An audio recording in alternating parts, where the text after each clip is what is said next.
Really is the day you've all been waiting for, the World Sports Betting Cape Town Med of 2025, coming to you on Saturday the 25th of January, live from Hollywood Bets Kennel, with 12 races on the card. We all know about the various avenues, but just to remind you, we've got Hong Kong commingling with those World Pools races, 6 through to 12. Take advantage of massive pools, massive liquidity, and massive payouts. Looking forward to all of that. And also the Pick 6 carryover, which begins in race number 4. That target is 10 million rand. High quality, 3 grade 1s, 8 featured races in total, all be happening here at Hollywood Bets Kenilworth for Cape Town showpiece. And now it's time to take you through the panel discussion. Let me introduce the guests that we've brought on. The A team is what we've got here. Starting off with Richard Fourie, record-breaking jockey from last season, big race jockey, internationally renowned, world-class jockey. Richard, thanks so much for your time. And well, we asked the question to a whole lot of jockeys. Might as well ask you, when you wake up on Saturday morning, any extra butterflies or just another day at the office? Well, thank you for being on the show, and it's probably some butterflies, but just another day at work.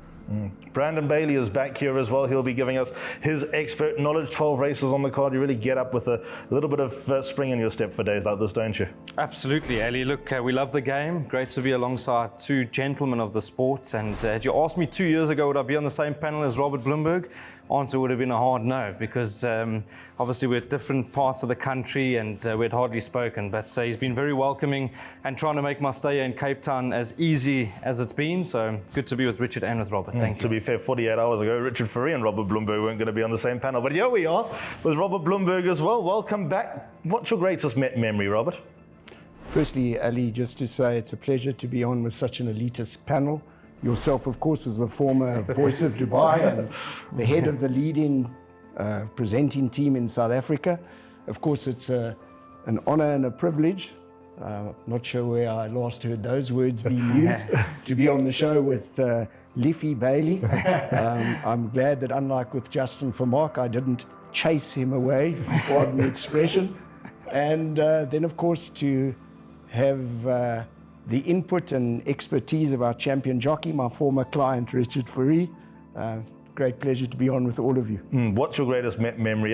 There's a great one Neil Andrews tells of, was it Mark Anthony, where you celebrated the win the day before? Yeah, I was a bit of a lunatic in those days, and I hired a restaurant in Durbanville, I think for 80 people, and sent out an invite to everybody a week before the Met in honor of Mark Anthony's victory. And yeah, the rest is history, as they say.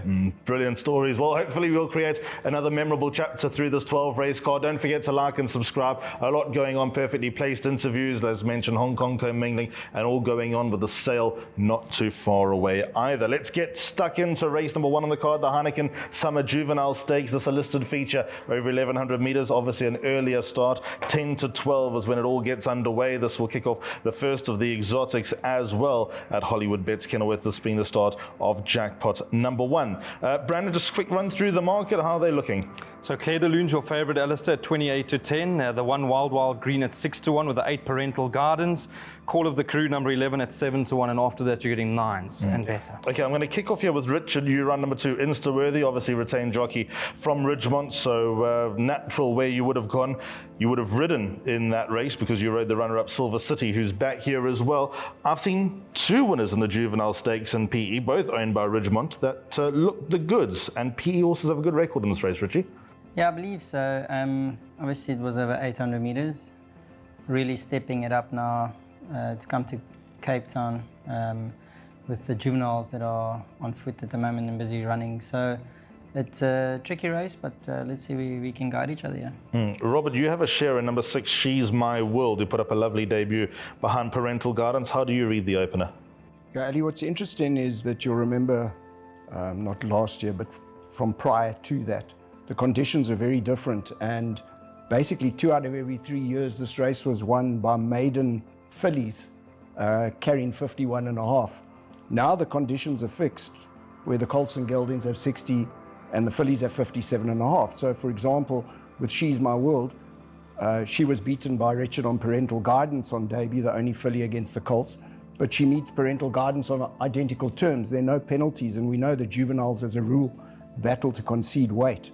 So you would say on paper it would be difficult for us to reverse with Parental Guidance, but then you don't know the improvement that these horses may make, and Parental Guidance has had a run in between. Also, if you look at the run of Claire de Lune, she finished a length in front of Parental Gardens last time over 1,000 meters. She was finishing whilst Parental Gardens was stopping. So you would think over the 1100 that Claire de Lune would have Parental Gardens measure. So to me, Claire de Lune is clearly the filly to beat. But I do have respect for my filly. She's been a bit shin sore and she's still a bit backward. And from what I gather, she's going to be rested after this for a while to let her grow into herself. But she's not without a chance. But to me, I think Claire de Lune's the right horse here. Brandon, any objections? No objections. I think Robert said it all, Alistair. I think her last run, if people can go and watch the replay, she actually moved up like she was going to go on by. And I know that Richard often told us that Black Cheetah and our source, he remains unbeaten. So she's got to be the natural first selection. But there's a few others that you'd obviously need to respect. Wild Green, she's not the biggest of fillies around, but her first run was taken. I know the yard, I mean, they put the money down like soldiers that day, and she quickened up smartly to win it. So Wild Green, 2 Insta-worthy. I was actually chatting to Robert off air. Probably will need to come to the Western Cape now and show us what she's all about. I thought her first run was taking. I thought it was a good win from her.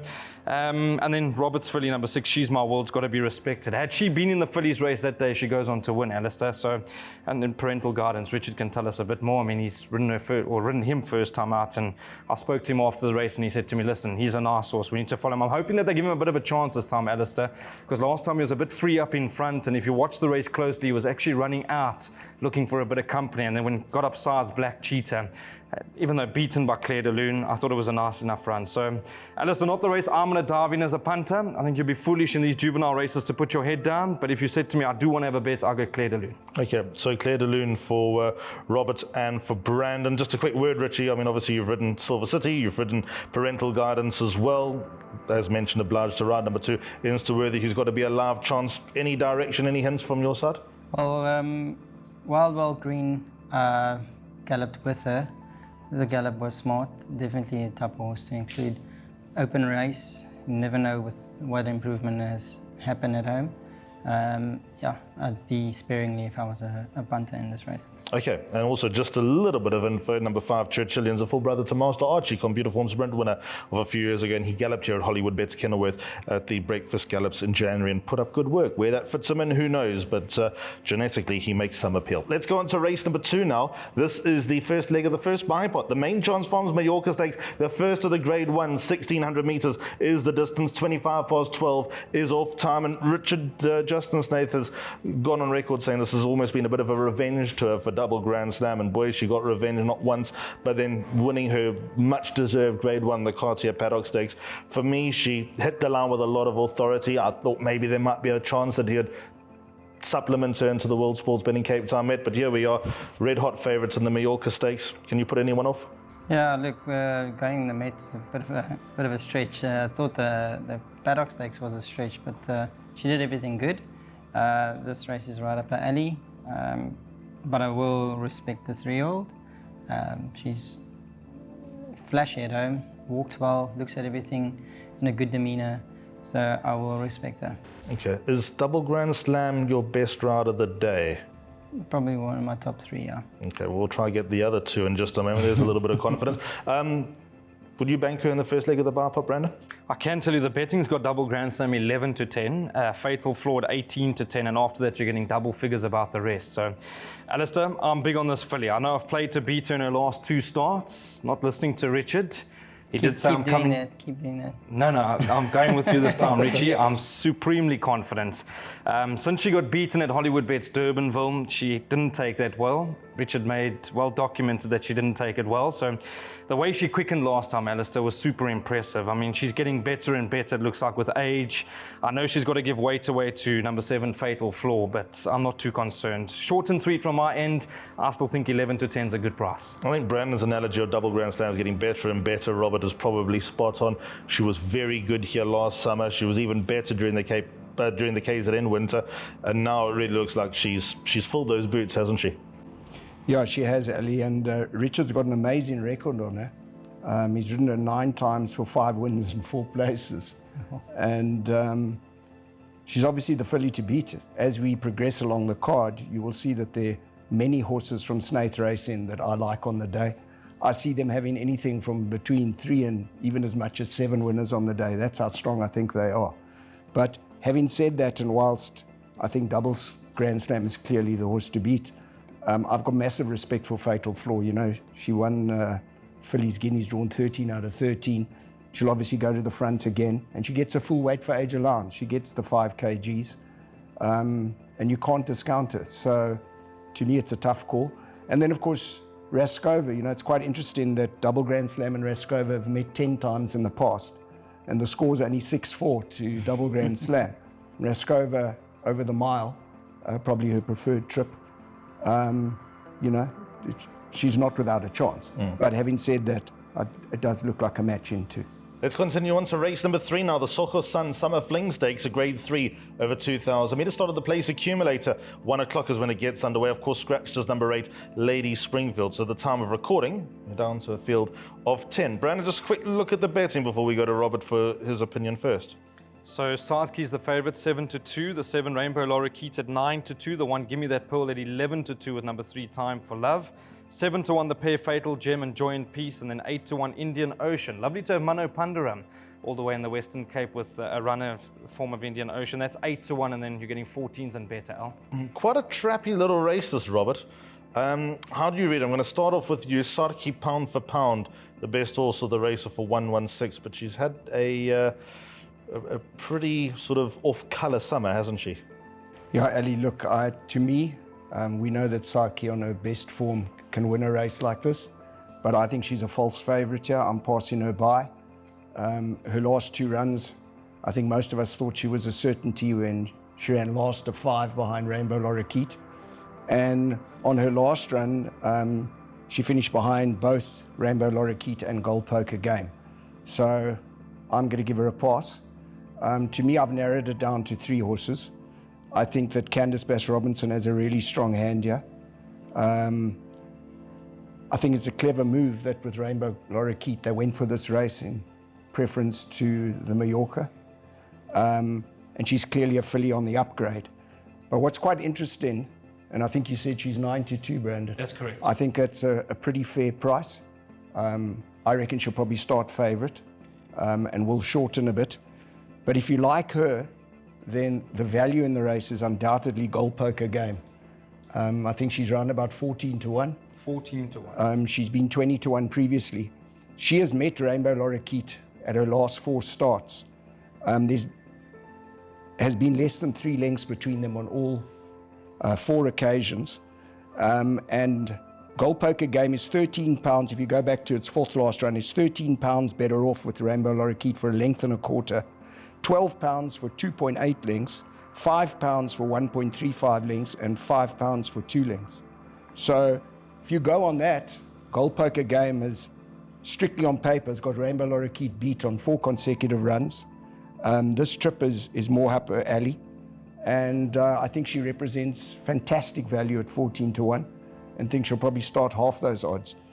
But that then brings me to Your third. my 3rd horse in the race, and that's the PE horse that Richard is riding. Because Gold Poker Game was beaten in Quebec by Joy and Peace. And people may look at Quebec form and discard it. I remember a few years ago tipping Clifftop on the show to win the listed race at 14-1, ended up starting, I think, 3-1 favourite on the day. So Joy and Peace certainly comes into the equation. Be interested to hear what Richard has to say. But as I made mention of, I think that the Bass-Robinson stable is the stable to follow here. So if I nail my colours to the mast, I'm going for Rainbow Lorikeet from Gold Poker Game and Joy and Peace. Okay, well, Richard, might as well come to you. She sets a very high standard from PE standards. Whenever she runs, she starts red hot favourite. She generally gets the job done in the Betway Algoa Cup. Obviously, they moved from the turf to the poly. That might not have been in her favour, but she is, of course, an East Cape Derby winner as a filly against largely Colt. She's shown her mettle. She deserves her place, and she doesn't look out of place in this lineup, to be fair. Not at all. She's a nice big girl. We were actually going to bring her last season for one of the features, but just felt that she was still a bit on the immature side, and we opted to just take our time with her and still see until she starts showing more control and pizzazz, and she's really putting her races to bed nicely now. Then we're coming into this race, thought it was a nice easy target. Saying that easy target, it's just easier than going the med distance or the paddocks where where it would have been tough. She runs off a high rating for never winning a group race, but a run in Algoa carrying top weight as a filly, I thought it was a phenomenal run. And like you say, being on poly, I think if it was on the grass, it would have been a much closer finish, maybe even win it at that weight. Going into this race, I'd have to agree with Mr. Bloomberg, but I will add one horse that gave me a very good feel. It's the 3-year-old for Lucinda Woodruff. It felt like a horse that will stay all day, and last time I actually ran second to her. She looked beat, and she put it together right at the end to win the race. So actually, that's probably a very nice quartet we just worked out. That quartet will pay a lot of money. That's number 11, Omikami, that Richard has found, and it was a very tenacious win last time when she looked like she was dead and buried and fought under that light weight. She got a light weight yet again. Brandon, these guys have gone a little bit off the, when I say off the beaten track, a little bit left field with some selections. What can you add? Yeah, look, Alistair, I'm not going to elaborate on the horses that we've already spent some time on, but there is one horse that I do find extremely interesting, and that's number 1, Gimme That Pearl. When she won her first start, I know on paper she's got it all to do, Alistair. And will she get the trip? I don't see why not. I thought Richard won with a lot up her sleeve last time out. I mean, you can perhaps tell me a bit more, but when she won first time out, Richie, she looked like she was destined to go right to the top, and only of late now, they've ironed out 1 or 2 problems back at home, but you had the race sewn up going through the 300 already. Yeah, look, she won easy, but also my biggest concern is the trip. Gimme by Horse Chestnuts, mile on mile, if I'm not mistaken. So I'm a bit worried about the staying part. I'm not going to write off, Ali. Ali, I think we mustn't lose sight of the fact that merit ratings count for nothing in this race. That throws up huge upsets more often than not. So I think one does have to tread cautiously here. I think there's very, very valid information. Tell you what, well, let's take the trifecta, box those numbers up. 1 on Brandon's advice, the 2 Bass runners, 7 and 9, obviously Joy and Peace, number 6, and number 11, Omikami. If that trifecta arrives, then you'll have plenty of ammo for the pick 6, and you'll probably have plenty of ammo for the after party as well. Let's go on to the first leg of the pick 6, race number 4, 25-2. New Turf Carriers Western Cape Stayers over 2,800 metres. Telling some great stories about the Western Cape Stayers. Traditionally run towards the end of the card, but here we are in the first leg of the pick 6. Brandon, I'm going to come to you for the betting, and then I might as well get your opinion while we're at it. Yeah, so 3-1 favourite, number 8 Poets Warrior. Nice stayer that's improving Joburg. The 5 Future Pearl at 6-1. Mucha De Niro, King Pele's, Triple Time and Holding Thumbs all at 7-1. And then you're getting 10s and better. I think it's a better than average Western Cape Stayers this year, and I'm not taking anything away from past winners. 3 years ago, the race was only won by Sparkling Water on her way to winning the Hollywood Bets Durban July. So, Brandon, I'm going to kick off with you. What are you doing in the first leg of the pick 6? What's your angle? I like a horse here, and I think I've fallen on the same horse as Robert, and we didn't discuss it, Alistair. Triple Time. Go and have a look at this horse last time out. No fault of Richard's. I think in the race, Oisin Murphy was hunting for the same gap on the inside fence. Richard had to wait 1 or 2 strides before it had eventually appeared, and look, he should be cherry ripe to go. He ran second in this race last year, where he was snared on the post by a very nice horse that I know is very highly rated by the Nell team. Went on to win the Gold Cup as well, of course, Master Champion Reduced. Stayer, yeah. Yep. Champion Stayers or whatever. Yep. So look, Ali, he should be cherry ripe. There should be no excuses. His comeback run behind Snow Pilot, excellent. He probably went a little bit flat behind the Futurist. I expected a bit more on that occasion. Then last time out, Hard Luck Stories are plenty. He's the right horse at 7-1 in my opinion. Has Brandon read that right, Richard? Well, and I like what he's saying. But Future Pearl is also well prepped. He actually ran on really well last time. And in the Poets Warrior, I can't tell much. I don't know the horse. There's no science to it, but we know that Future Pearl grows an extra leg at Hollywood Bets Gravel. Probably not quite the same horse in Joburg, even though he won a feature race on a Donald Geertsen as a 3-year-old, but he's obviously better in KZN. What about Hollywood Bets Kenilworth? Do you think he'll have the game? I know it's obviously left-handed, but we're kind of in between Turfentine and Hollywood Bets Gravel in the way that the track's set up, 600-metre runner as opposed to 400 and 800. Now look, last time was a bit on the sharp side for him.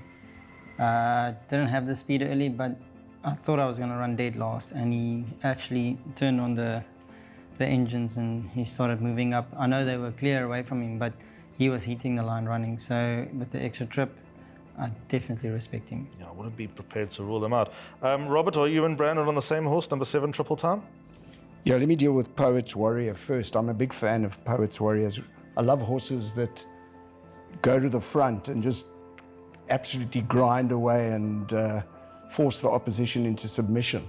And this horse stays all day. Whether he can produce the same in the Cape remains to be seen, but he really is a tough competitor, and he's clearly the horse to beat. But Brandon pretty much said it all. I'm going for Triple Time to beat him. Hasn't won for a year and a half. Came back after 8 months off. Has had 3 prep runs. Brandon mentioned the run behind Snow Pilot, but in all 3 runs has run on really well without being hammered at all. This race has clearly been his mission. He's been prepped for this run. Current odds of 7-8 to 1. Massive price. I actually see him potentially even starting favourite ahead of Poet's Warrior. Maybe unlikely with Poet's Warrior's form that he has, but I think Triple Time's a huge runner here, and my selection to upstage Poet's Warrior. I think one of the 2 will win though. Okay, well, that was my next question. I know Robert's not a pick 6 player, but just 2 horses there that he's going to go on with. Any hope for Holding Thumbs, number 10 on the card? Any hope, Brandon? He's got to have some sort of a chance, Alistair. But you know who is interesting, and I know, again, they don't run races on paper. He's got it all to do because he was quite badly penalised for winning a good race last time out. As this was King Pelez, Ali, I must be completely honest, I was very impressed with the way he won last time out. You called the race. He was cantering in behind them, and once he managed to get the split at the right time, he won with a lot of authority. So please don't write him off. I know people say, but listen, it's going to be a lot tougher. He carried 50 over there. There's a lot of weight turnarounds, but don't completely write him off. But I do agree with Robert. I think the value as it stands, 7 to 1, Triple Time, a massive price. Okay, I think the other McLean player horse will finish in front of King Pelez, but we shall see. That's the first leg Ali, of... just before you go any further, sorry to interrupt you. I was just going to say that you've got to take a stand somewhere along the line. And this is another race, also throws up upsets year after year. So you've either got to narrow it down, go with what you fancy, or else it's a field race. It's as simple as that. Correct.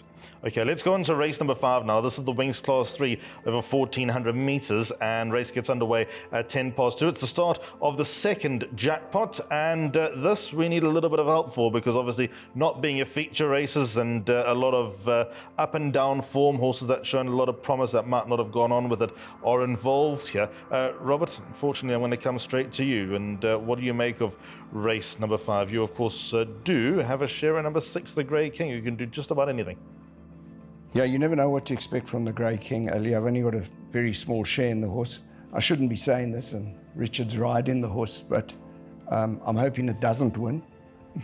He's running in the big cap on the 15th of March, and at this stage we set to carry 53.5, and trust me, we need the whole 6.5 kgs we're going to be getting from one stripe.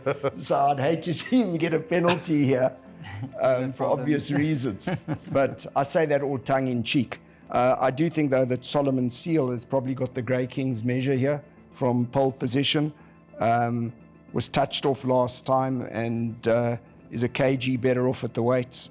So this is a tough race. If I have to narrow it down, as I made mention of Solomon Seal, extremely consistent, well drawn, must go in.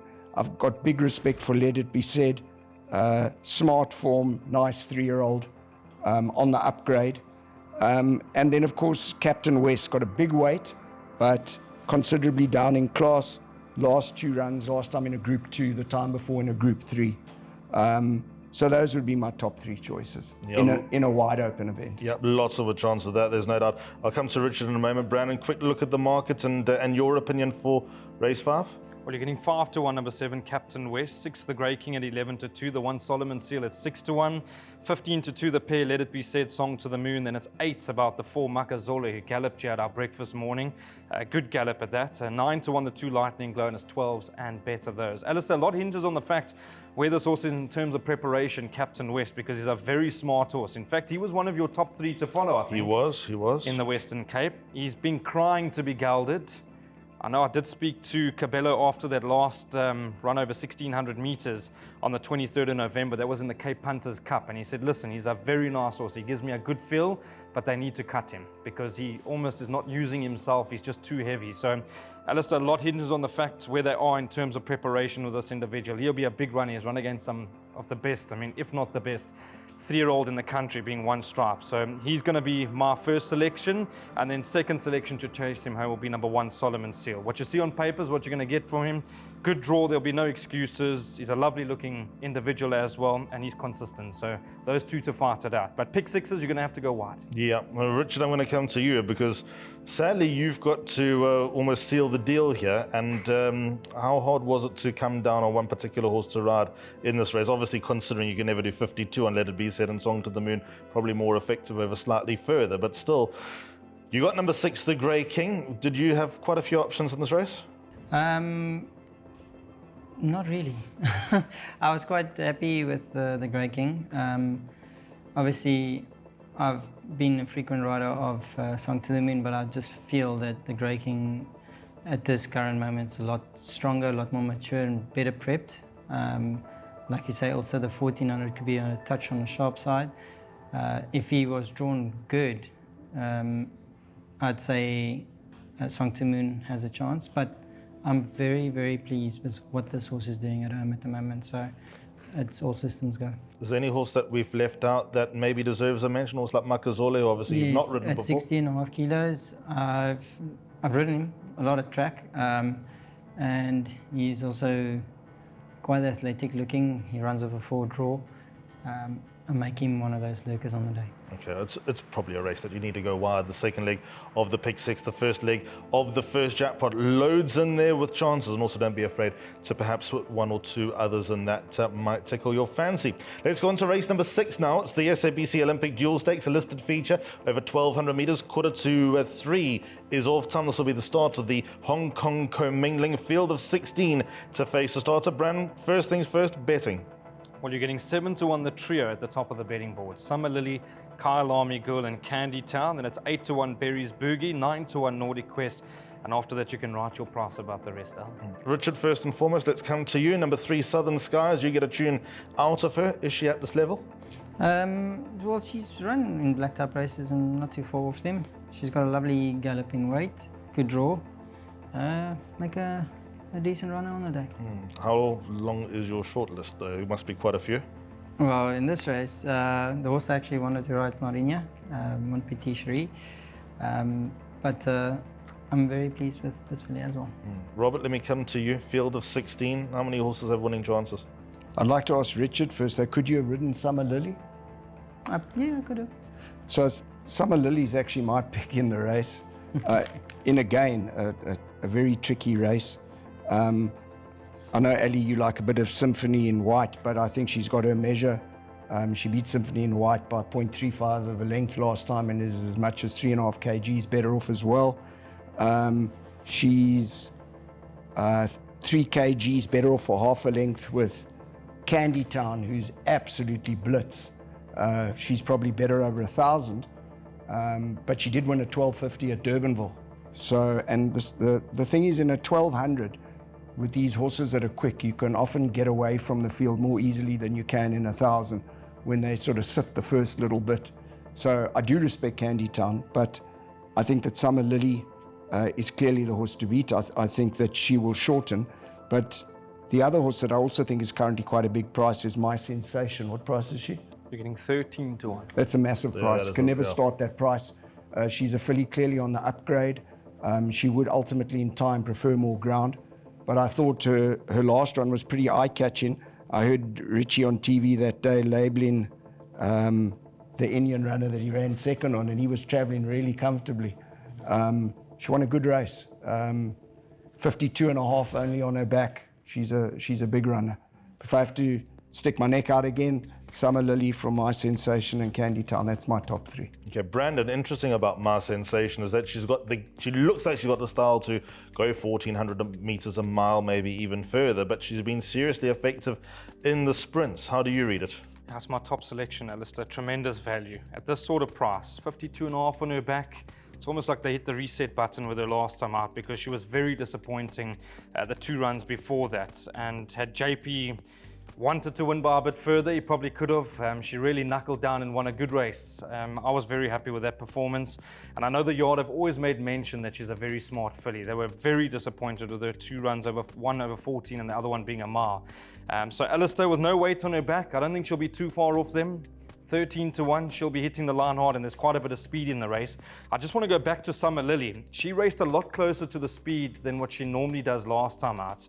I'm going to put it down to the fact that perhaps, Oishin, in fairness to the man, he doesn't know a lot of these horses. He was on speed.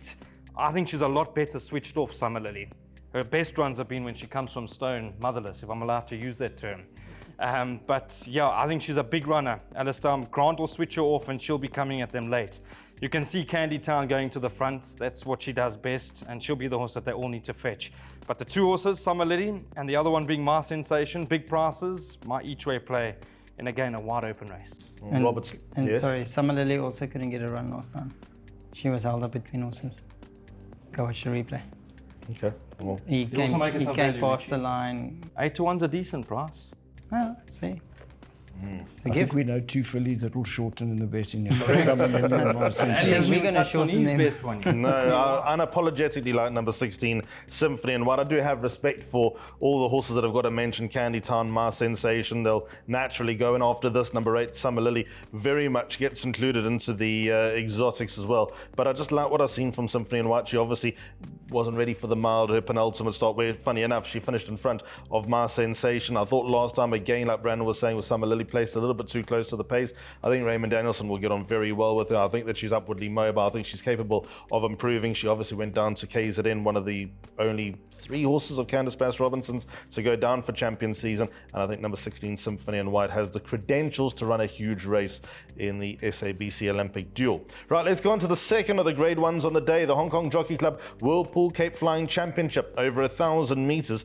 And we'll make the point when we come to the World Sports Winning Cape Town Met. I can't think of a sprinter that's missing from here. Very, very good field, always is. Nice to have comers from around the country, with Lucky Houdalarkus back, with Gavin Smith, with Sean Terry bringing Lucky Lad, and also with Mr. Tony Rivelin bringing King of the Gauls for Robert Bloomberg and Mary Lally, also Gareth Van Zyl with Asia Pambile. Just before we come to Roberts, I'm going to ask him to open the batting. First things first, market, Brandon.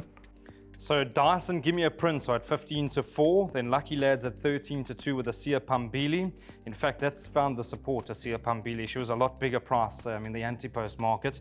And then 14-1 about the 5 Ziyasha at 16s and better, Al. Right, Robert, what's the lay of the land? Ding, ding. So earlier, there is one filly that's missing from this race, Golden Sickle. That's right. Yeah, fair. She could have been here. Fully, yeah. Yep. And she beat Dice last time out. Ali, this is a wide open race. I don't think it's a race where you can look at merit ratings.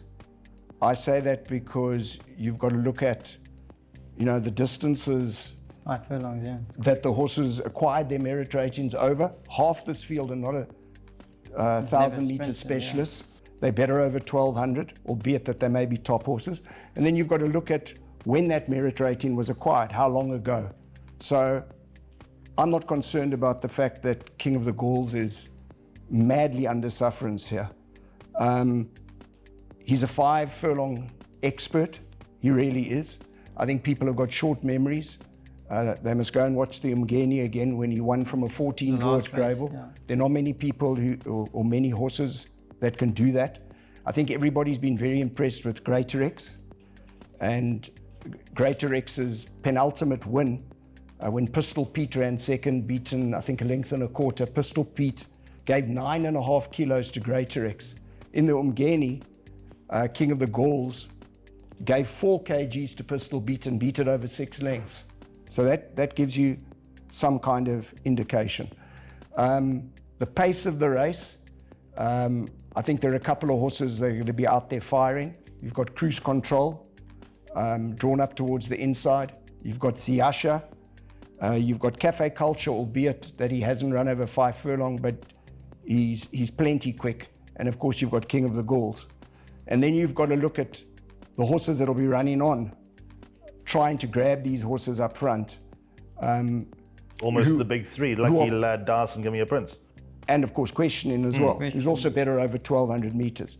So we got the winners of the last two editions of this race. I posed the question in respect of Gimme a Prince, who won this race 2 years ago as a 4-year-old. Obviously had massive problems, was off for a year, came back around the turn over a bit of ground, and now suddenly gets dropped to 1,000 meters. As a 6-year-old, will he still have the toe in order to make it up in a 5 furlong? I think that's a big question mark. Dice, who won it last year, tremendous win, beating Thunderstruck, went off the boil, came back and has been impressive, but has been impressive in pinnacle races. So I can see him winning, but I can see him bombing as well.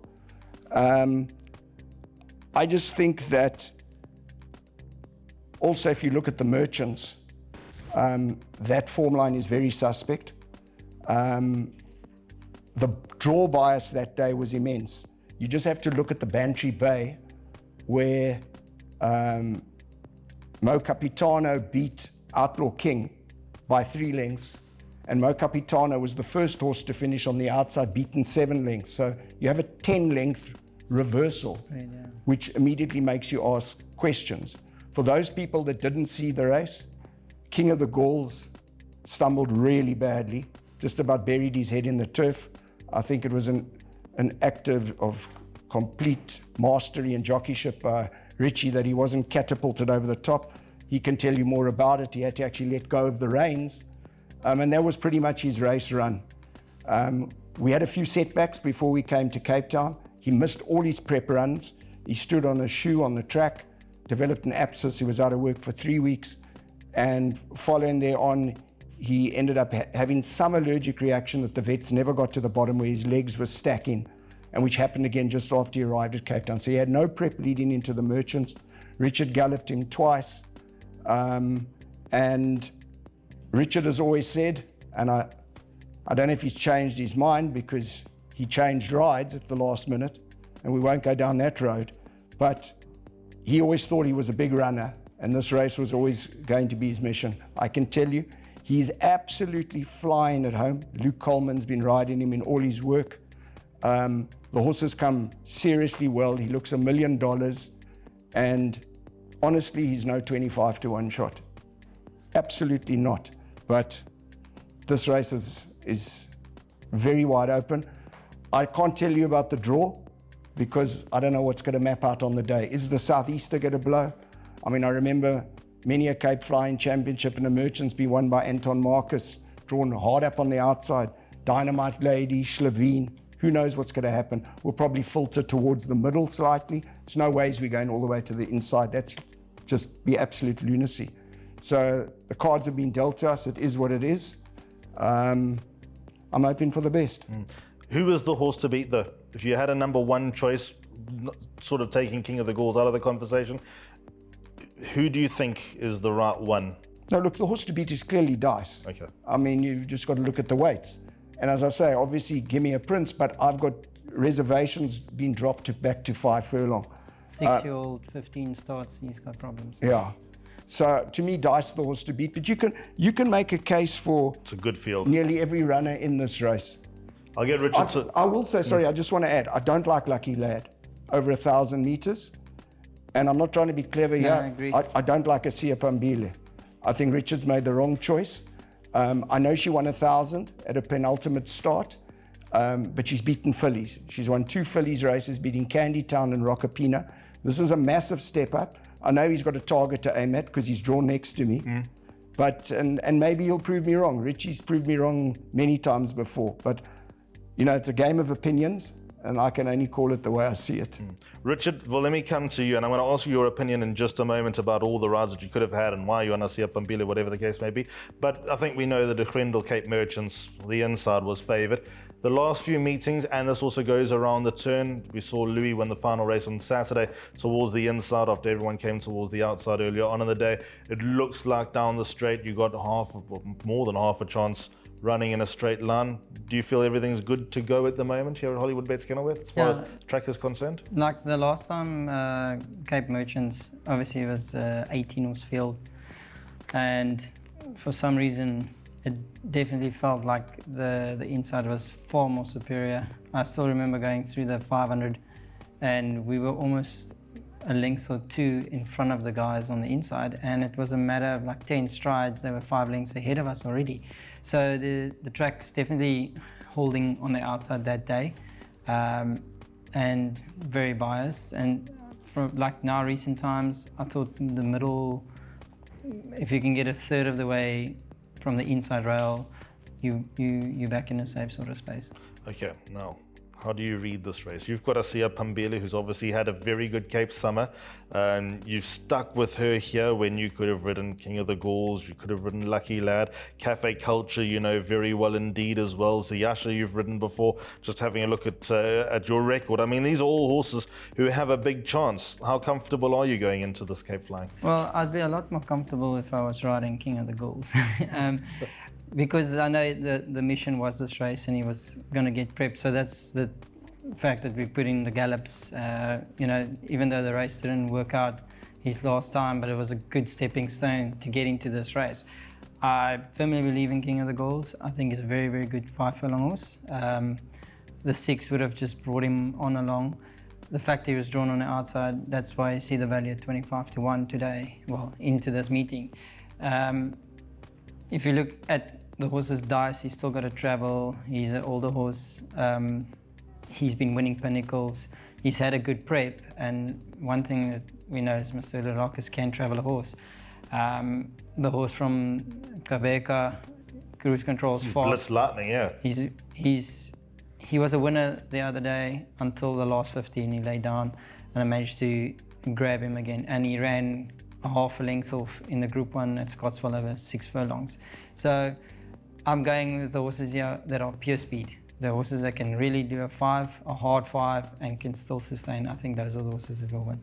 Brandon, you can Sorry, break I just want to ask yes? you, if you had to narrow it down to a group of horses, because one of the horses I sort of just passed by, who's a 5-furlong expert as well, is Ziyasha. But if you had to narrow this race down to, let's say, 4 horses, who would your pick? It will be Cruise Control, Ziyasha, Dice, and King of the Gauls.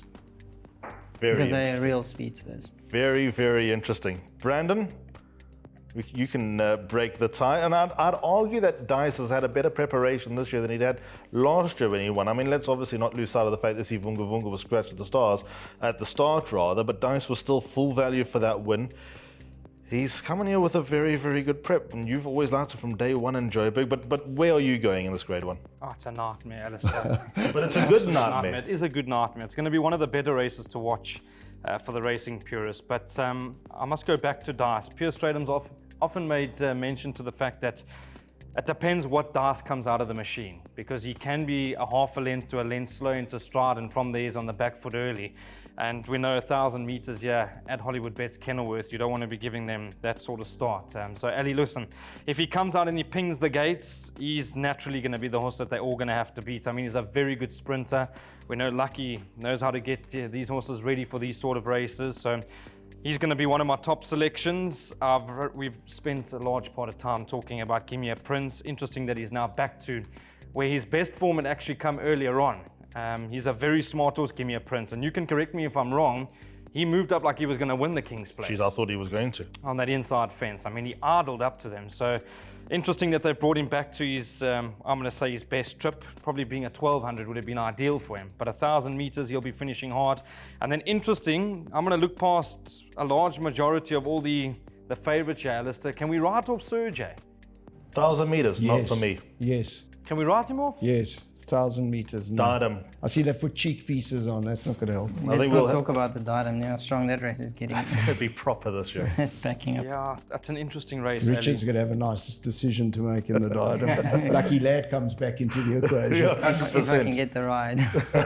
Well, this is the point. We've got Sergey, a grade 1 winner. We've got Dice, a grade 1 winner. We've got Gimme a Prince, a multiple grade 1 winner. Lucky Lad, a grade 1 winner. And Cosmic Highway also has scooped some big races along the way. So probably the race of the day. Yes, we're all coming for the World Sports Betting Cape Town Met, but this year's Cape Flying is out of the top draw. Enjoy. We got a lot of food for thought there.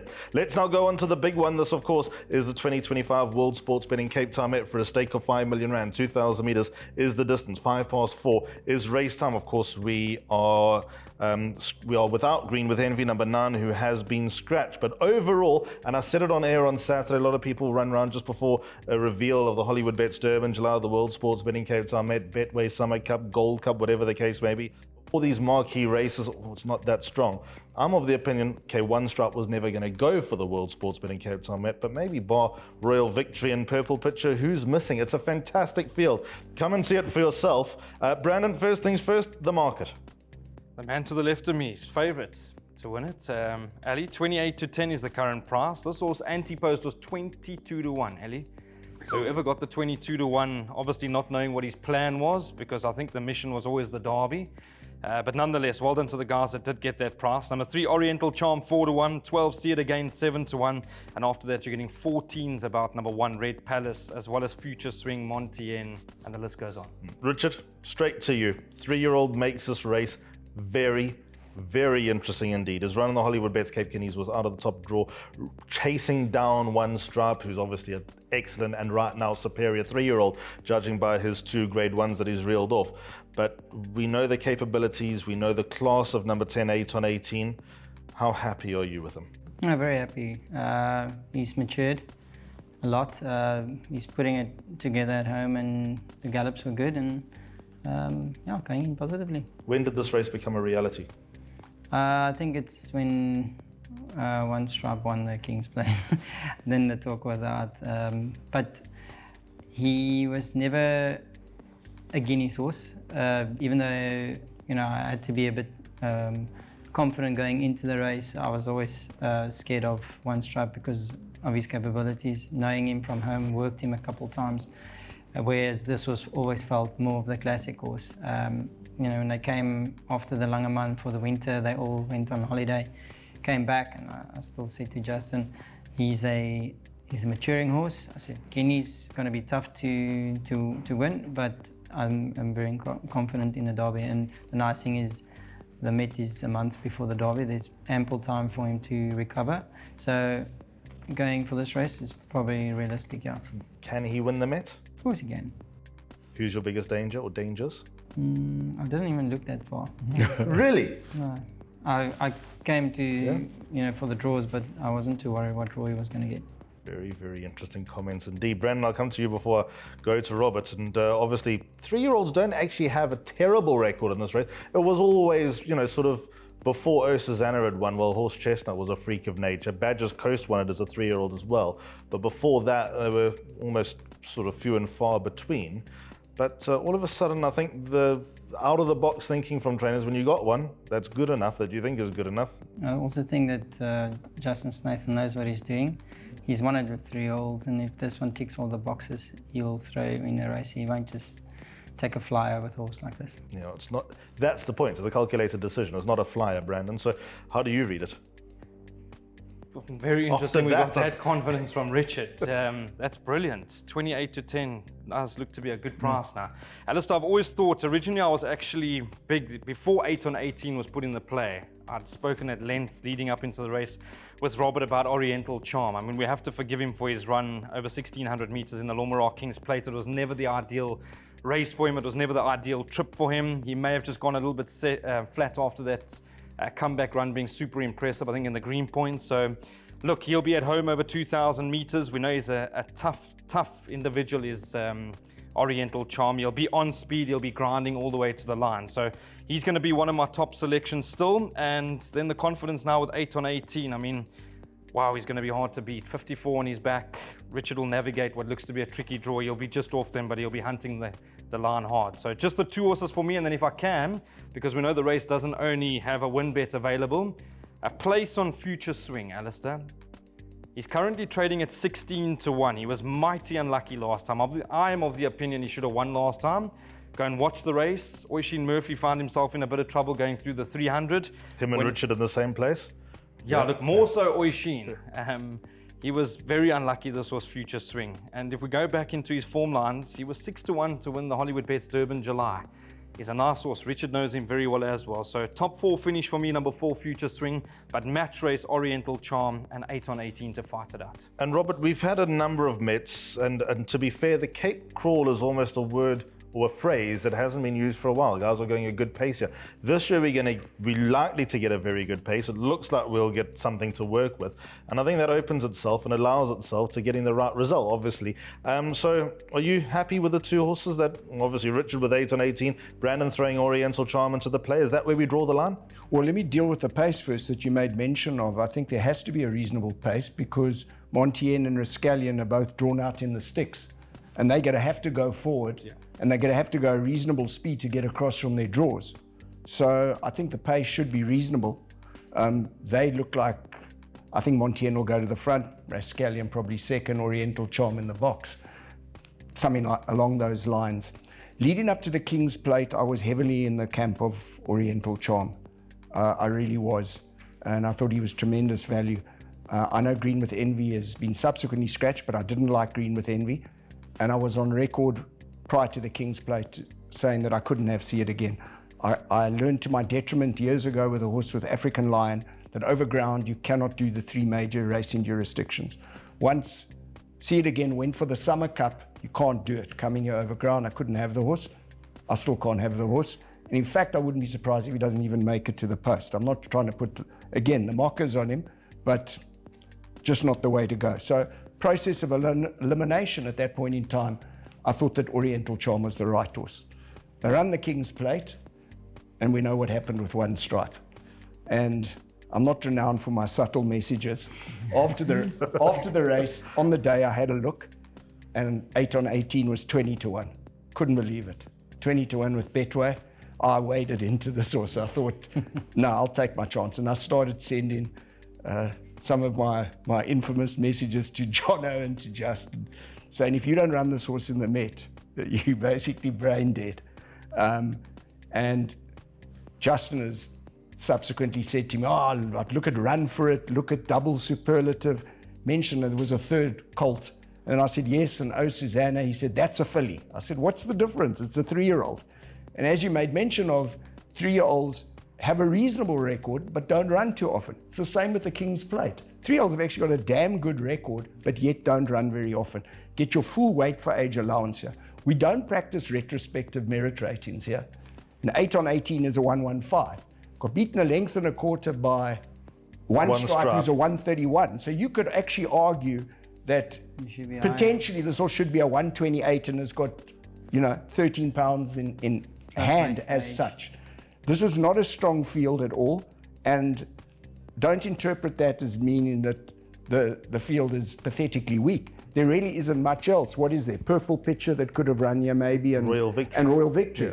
Yes. I don't see much else. It is what it is. Weight for age, I get all the weight back. And that's what we've got. Here's the weight for age, get in the 12 pounds. I thought it was a must to run the horse, and the horse continued to shorten. Justin had accepted with 4 horses at that stage, and had accepted in the Politician. We won't go down that road.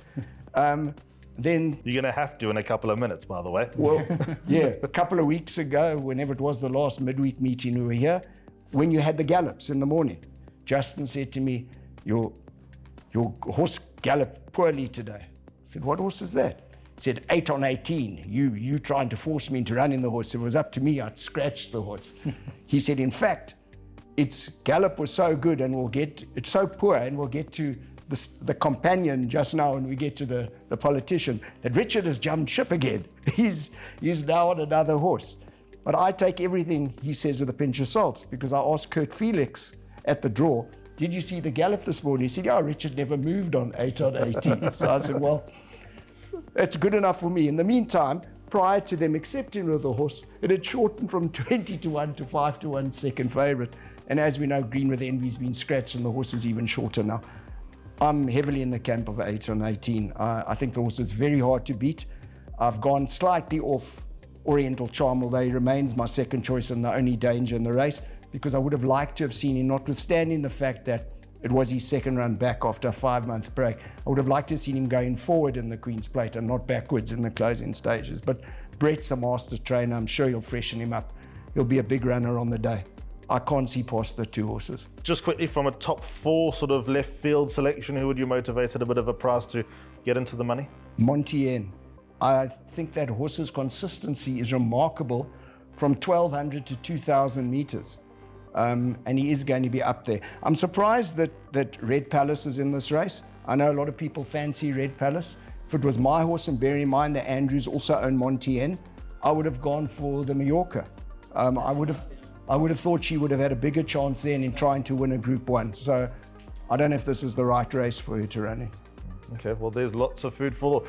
Very, very interesting remarks coming out of it, and we'll find out just after 4:05 on Saturday here at Hollywood Bets Kenilworth through the World Sports Betting Cape Town Met. Let's go on to race number 9. I love this race. I always have the City of Cape Town Politician Stakes, Grade 3 over 1,800 meters. This is the Derby trial, but traditionally, it's very much a window into the Hollywood Bets Durban July future as well for horses that are totally under the radar. I remember Bulgarian running third in this race as a 3-year-old. I know he only won the July as a 4-year-old, but it really is a good starting point just to weigh up where things are. Brandon, I'm going to come to you for the market, and I'll stick with you with your opinion going into this very appetizing Grade 3.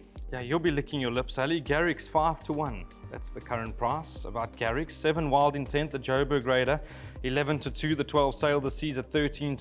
Zeitz at 8-1 with Major Master as well as Regulation, who I'm sure we'll spend some time talking about, and then Dawn Till Dusk at 11s. Yeah, Ali, good race. It really is a good race. I know you've been preaching the whole week that you don't want to know about Garrick's getting beaten. His comeback, or I'm not going to say his comeback run, but his last run was, for me, very impressive. From that sort of a draw, what do? You've got to take your medicine, you've got to drop out, and I thought he was low flying into the closing stages. I'm sure Richard will give his input shortly, but had he had a draw on that occasion, Alistair, I think he wins with his head in his chest. He's a very nice horse. They've often told me to watch him closely, chatting to Albert and to Pitt Stain. I mean, they always seem to find them, don't they? Good trainers, and they deserve horses like this. So 11 Garricks, he'll be switched off, I'm sure. He'll love the step up in trip, and I can see him winning. 9 Regulation. Alistair, I called it his last run. Craig Zaki would have been desperately unlucky had this horse not won, because they all came to the outside fence and he had to wait and wait and wait a bit longer. And when the gaps did open up, he really accelerated like a smart horse. He's got a lovely action. He's very well related. He's number 9 Regulation. He too will love the 1,800 meter trip. And then if there's one more I can just chat about, Alistair, is Major Master. I really like this individual. His gallop here at the breakfast morning was super impressive. He galloped by himself. He just was taken through the paces with Sean Veal. Last time out, showing us at the 1,400 meters, patently on the short side. The fact that he still managed to win, I think it was just class that got him over the line. 1,800 now, he'll also be running on strongly. So I'm not going to be of much help, but the winner will come from those 3. Roberts, is Brandon on the right track there? Yeah, I think this is a 2-horse race between Garrick's and Regulation. I was extremely impressed with Garrick's last run. I thought it was actually quite remarkable that he finished as close 100%. as he did, bearing in mind where he was. But Pegasus couldn't have won from where he was. And I'd be interested to know if Richard was offered the ride or whether they went with Elder, because I definitively saw, before I came to races that day, that Richard was down as confirmed on Sail the Seas. Subsequent to that, Richard has ended up on Regulation, which, as we now know, courtesy of Mr. Snaith Jr., that was the work companion of 8 on 18. I don't hide anything these days. Eh? Oh, no. We So had to so impart transparent. information to the general public. I would like to, as I say, know from Richard what he thought of Regulation's gallop, and the fact that he decided to change, whether he was offered the ride on Garrick's. Apart from the actual gallop itself, I was very impressed with Regulation last time. Really impressive horse. And he would probably, by virtue of the fact that he gets the 3 kgs from Garrick's, I would think Garrick's will reverse with Sail the Seas, who's gone from a 3 draw now to a 12 draw, whereas Garrick's had that shocking draw last time. I know he hasn't got a good draw again, but I would think that Garrick's will reverse with Sail the Seas. So to me, It's a 2-horse race, and with preference for regulation over Garrix. I think both horses are big prices in the market, and I think they will both shorten. Okay, well, regulation is a half-brother to Bulgarian, who we just spoke about.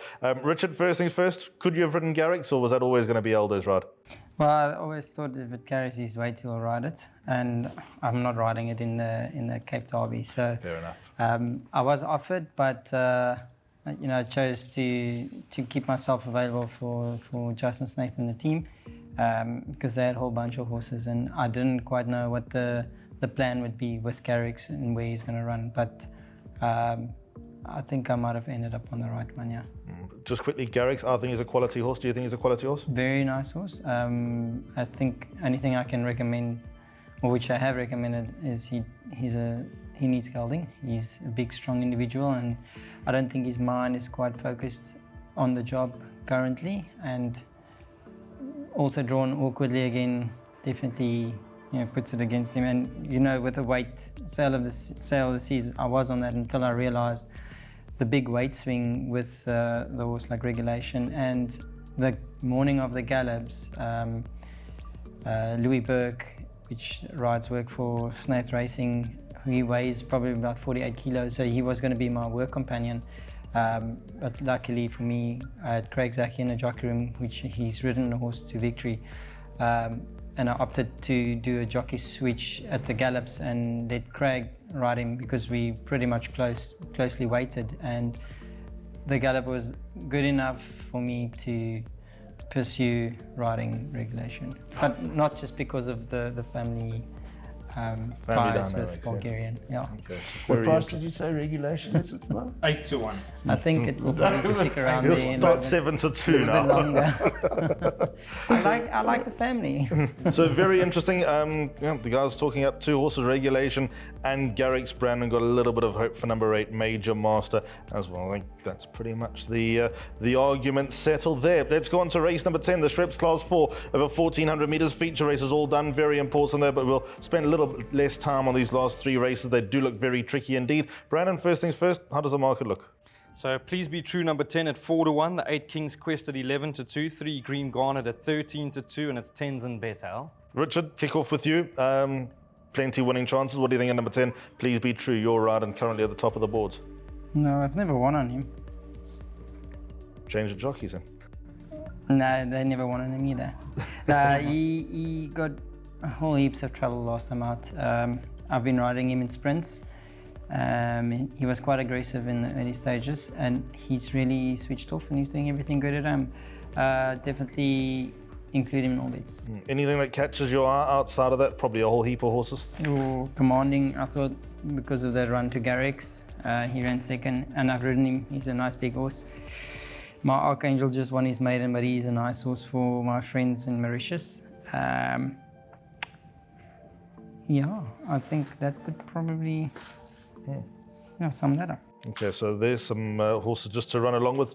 Robert, it's probably not the type of horse that subscribes itself to nailing your colours to the mast too strongly. No, I've got nothing to say in this race. If you held a gun to my head, I'd pick Please Be True as my first choice, but this is a field race and pass for me. Hardest race on the card by far. Brandon? Funny enough, one of my better bets come up here. Can you believe it? Please Be True. Yes? Do yourself a favour, go and watch the replay of this horse last time out. You saw that. We're talking about Garrix, we're talking about Sail the Seas. Alistair, if Garrix goes very close in the Politician, please go and watch the rerun of this horse, Please Be True. There was a horse in the race that set really nice fractions, Otaniqua.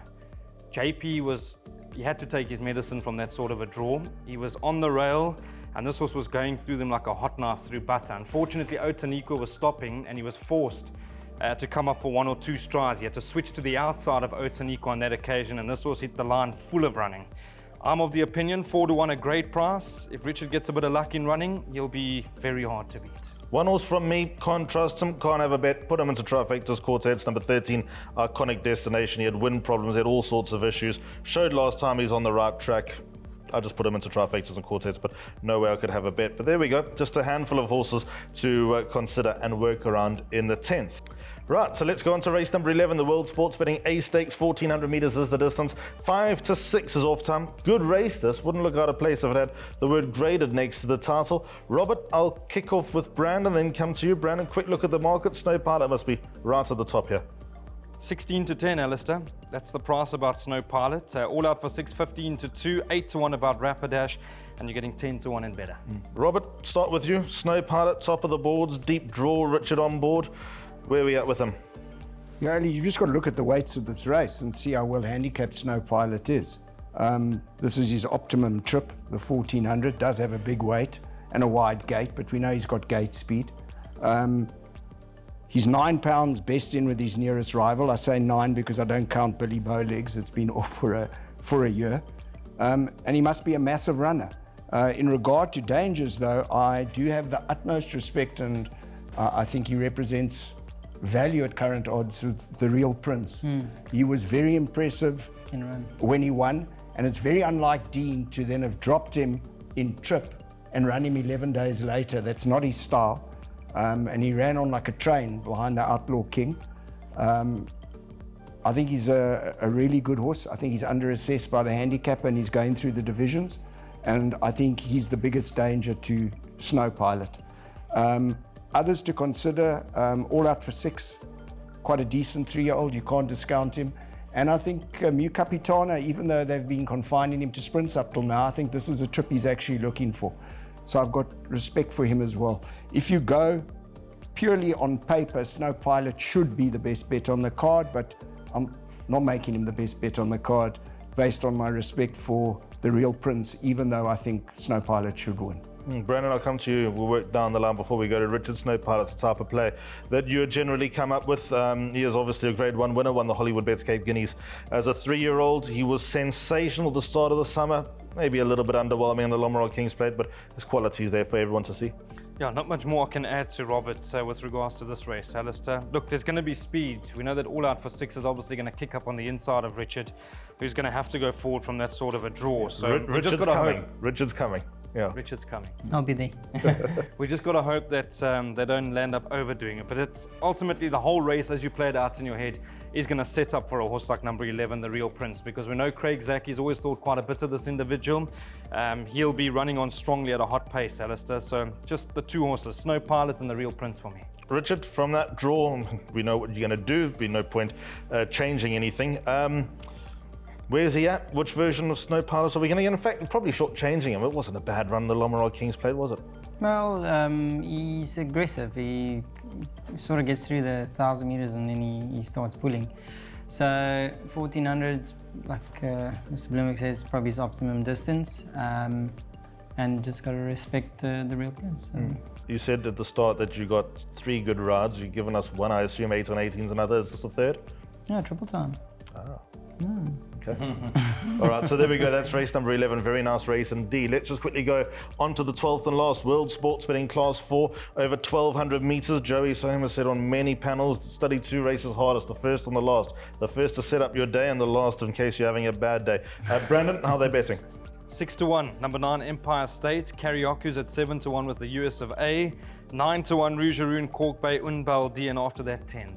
Richard, I'll kick off with you here. Number 14, the US of A. You are going to be wearing the orange jacket with the blue cap, the son of the United States. We know that he's got a very good turn of foot. He showed that weirdly when he ran in the Work Riders race under William Bambisa. I don't want to give Robert any more palpitations, but good horse. He's shown his mettle. He's shown that he's going in the right direction. Yeah, look, he came off quite a bit of a layoff. So it was all basically to see where he was. Jumped out, left him alone, and he flashed it nicely. So he would have definitely tightened up. Mr. Crow has mastered bringing horses back, and happy to be riding him. Robert, winning chance? I think he's a massive runner. I rate this horse, as Richard knows. You spoke about the Work Riders when he was slow away and then ran away with William Bambisa. And he ran away with me. And then you left out Richard, who did a ditto performance at the next start. We then took the blinkers off, and he was very unlucky when he got touched off here by Surge of Power. I've got a question for you guys, see how good your memory is. What ran third in that race? A length and a half behind the US of A when Surge of Power won. can't recall. Pull that up. I'll tell you. 8 on 18, Oh, that's right. I beat them. which is quite interesting. Then he won his maiden very impressively. Boundless Energy was 4 1/4 lengths behind him. I think Boundless Energy is sitting on a 109 at the moment. You were running off. And then unfortunately this horse cracked his radiocarpal bone, a very serious injury. He was box confined for 4 months, came back after 7 months off, underdone. I said to Richard, and he'll bear me out, I said, this horse is, yes, he's going to need the run, but he'll run well, but he's way better horse than Connery. Connery's sitting on a 96, and he proved that in the ladies race. We finished lengths ahead of Connery then. We got a £2 penalty. We're still sitting on 79. I don't want to put words in Richard's mouth, but he said to me after the race, this is the best handicapped horse in South Africa. He's come on with that run. He's a horse that I think will stay a mile, which is quite interesting, is because his 2 half brothers are very well performed. The one is Captain Opie, who I think won 6 races, who was Blitz. And the other one is Melek. Okay, who gets a mile comfortably. Yes. So Very good I horse. think because this horse can switch off without the blinkers, and that having been confined to the dirt bin, that he's a horse that will get a mile in time. I think he's, as I said, he's very undersized by the handicapper. My main issue, and I know we've got a wideish draw as well, that's also a concern, is not the opposition, but the fact that this is a 4-year-old colt. You'll see the best of him once he's gelded. He's hemo-concentrating, which we have to look after, but we want to try and pick up a race or 2 with him first. And the problem is, you're caught between the devil and the deep blue sea. Because of his injury, you need the testosterone for bone growth. So we didn't want to geld him, and of course you can't geld a horse when he's sitting in his box for 4 months either, because you need movement and what have you. So it's more a case making you wait this one. of those concerns more than really the opposition. But I'm expecting the horse to win, I really am. Yeah, I must confess, Brandon, I like the US of A. I've got a lot of respect for Empire State. 1 or 2 others as well. I think War Chariot's a chance and wouldn't write off tough terrain because he can be good in his day. But are we all going to agree, or are you going to throw a spanner in the works? I've thrown one spanner. Yes? Barring what we've touched on, it doesn't. It's pointless me waxing lyrical about what we've spoken about. There's one horse that has got me very interested, and I know he beat, and I say this with all the respect in the world, he beat a bad field last time, but I thought his gallop was very good, Jay, and sometimes you just need to watch how a horse wins. And that's the source that Sean Veal gets a tune out of, Scottish Kiss. Please believe me, there's something there with this individual. I might be way off the mark, but he's a lovely horse. I know he's got it all to do stepping out of the maidens. Completely different kettle of fish that he's playing against now, but I think 12, 13 to 1 places, Al. You know, at the end of the day, we can't always strike on the nose. But if we can get him to run a place at a decent price, take a few swingers with the US of A and horses like Empire State and Karioku, we'll play around with Scottish Kiss. Okay, you can take that, swinger. And that's pretty much it. We are going to be out of time in just a moment. Richard, thank you so much for swinging by. All the best for Saturday. Who's your best on the day of the 3? Double Grand Slam. Double Grand Slam. Brandon, thank you so much. Can't wait for Saturday. Absolutely. I think the Ballydoyle team of Futura Park have got a strong card, being that of the Snaiths. So all the best, Ali. We'll be waiting in anticipation for the message that comes out to see the well-being of the horses. You'll get a voice note after that comment. Yeah. Well, listen, where credit's due, hopefully he'll give it to us, because we've labelled him. Between the 3 of us here, we really think it'll be a Snaith show. So hopefully he will give us some sort of praise afterwards, Al. But thank you. Robert, thank you so much for swinging by as well. I know, very, very busy man at the moment, but looking forward to Saturday, and yep, I'm sure we'll see you here. Yeah, and the good news is, Ali, I had a look just in case Richard jumped ship in the last race, that Louis McCourtway hasn't got a ride. Just as backup.